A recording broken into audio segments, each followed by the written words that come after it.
আসসালামু আলাইকুম রহমতুল্লাহ ওয়াবারাকাতুহু। সো আজকে চলে আসলাম নতুন একটা ভিডিও নিয়ে। আজকে চলে আসলাম হলো বার্গার সিটিতে, কুয়েট রোডের বার্গার সিটিতে। মানুষজন তো বার্গার সিটিতে বার্গার খাইতে আসে, আর আমরা বার্গার সিটিতে আইছিল পিৎজা খাইতে। এটাই বাস্তব। সো এটারই রিভিউ দেবো আজকেরা। সো ফার্স্ট অফ অল আমরা একটা পিৎজা অর্ডার করে দিই 70 টাকা। আপাতত বাজেট কম ছিল, জন্য 70 টাকা পিৎজা অর্ডার করে দিই।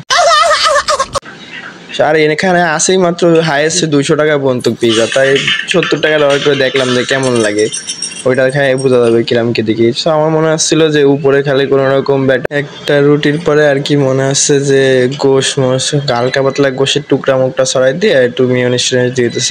আর একটা কথা জানিয়ে দিই আপনাদেরকে, সো এইটা হলো কাপলদের জন্য, নট ফর সিঙ্গেলদের। ঠিক আছে, এর জন্য বলতেছিলাম যে সিঙ্গেলরা না আসাই ভালো জায়গায়, কারণ থাকি সবসময় কাপল টাপলরা এখানে থাকে। সো আর কিছু বলার দরকার না, আপনারা হয়তো বা বুঝেই গেছেন। সো এটাই ছিল আজকে ভিডিও। নেক্সট কোনো ভিডিও দেখা হবে। আল্লাহ হাফেজ।